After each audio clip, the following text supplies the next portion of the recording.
Di sini kita akan menjelaskan itu yang pertama yaitu fungsi booster rem adalah untuk melipat gandakan atau memperbesar gaya pengereman serta memperingan injakan pada pedal rem. Oleh karena itu, daya yang dibutuhkan untuk menginjak pedal rem tidak memerlukan energi yang banyak, namun hasil atau daya pengereman yang dihasilkan lebih besar sehingga mampu memperlambat atau menghentikan laju kendaraan. Baiklah, adapun komponen-komponen dan beserta fungsinya. Yang pertama yaitu operating rod, yang mana operating rod merupakan komponen pada booster rem yang memiliki fungsi untuk menghubungkan pedal rem dengan pedal rem dengan pusrod pada booster rem. Yang kedua yaitu air cleaner element, yang mana merupakan komponen pada booster rem yang memiliki fungsi untuk membersihkan udara yang masuk ke booster rem sehingga tidak merusak komponen yang ada di dalam booster. Yang ketiga yaitu control valve mekanis, yaitu merupakan komponen pada booster rem yang memiliki fungsi untuk mengontrol masuknya udara atau tekanan atmosfer sehingga akan menyebabkan tekanan pada kedua chamber berbeda. Yang keempat yaitu pushrod, merupakan salah satu komponen pada booster rem yang memiliki fungsi untuk meneruskan gaya pada injakan pedal rem dan dorongan yang dihasilkan oleh booster rem yang selanjutnya akan diteruskan untuk mendorong piston master silinder agar menjadi tenaga hidrolis. Yang kelima yaitu diafragma, merupakan salah satu bagian dari booster yang memiliki fungsi sebagai pembatas atau coolant pressure chamber dan variable pressure chamber. Yang keenam yaitu body, merupakan salah satu bagian dari booster rem yang memiliki fungsi sebagai pelindung komponen-komponen dari booster rem serta wadah agar timbul perbedaan tekanan dari luar ruang atau chamber booster rem. Yang ketujuh, diafragma spring, merupakan salah satu komponen pada booster rem yang memiliki fungsi untuk mengembalikan posisi membran dan pushrod booster ketika pedal rem dilepas atau diproses pengereman sudah tidak diperlukan.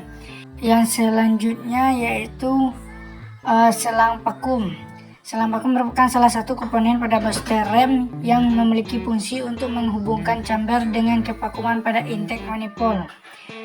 Selanjutnya constant pressure chamber, merupakan salah satu komponen pada booster rem yang memiliki fungsi sebagai ruangan yang berhubungan dengan kevakuman pada intake manifold melalui selang vakum.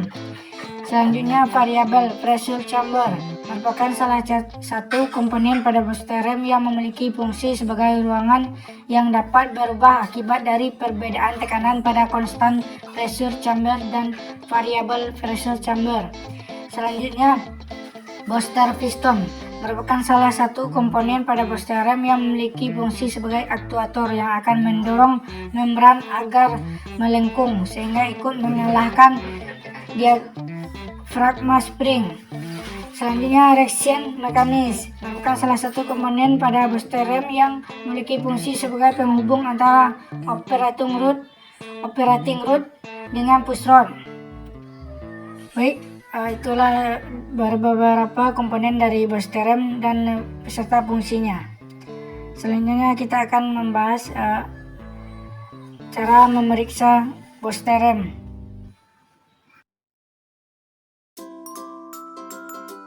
Langkah pemeriksaan kerja booster rem vakum. Untuk melakukan pemeriksaan kerja booster rem tipe vakum dapat dilakukan dengan cara yang pertama yaitu tekan atau injak pedal rem beberapa kali pada saat mesin mati dan periksa bahwa tidak ada perubahan jarak cadangan pedal rem. Yang kedua, tekan atau injak pedal rem, kemudian hidupkan kendaraan dan rasakan injakan pedal rem.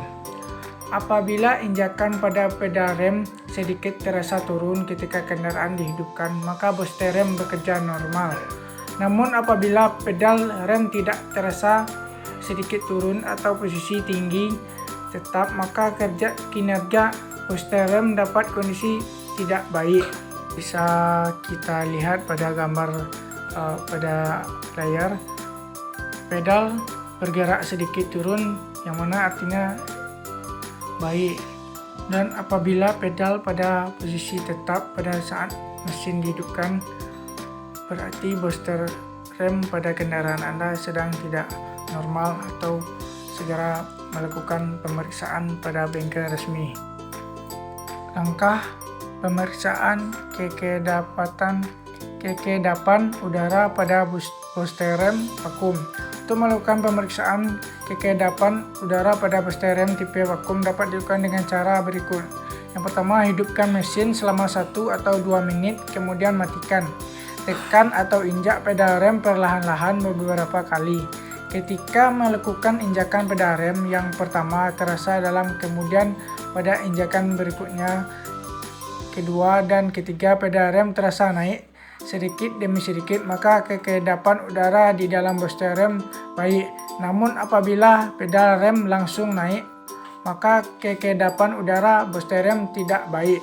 Bisa kita lihat pada gambar di layar, yaitu pedal bergerak naik bertahap, yang berarti booster rem dalam keadaan baik, dan apabila tidak baik, pedal langsung bergerak naik. Untuk selanjutnya, yaitu hidupkan mesin dan injak pedal rem, kemudian matikan mesin sambil pedal rem dalam keadaan tetap diinjak. Rasakan apakah terjadi perubahan tinggi pedal dalam waktu 30 detik. Apabila tidak ada perubahan tinggi pedal, maka kekedapan booster rem baik.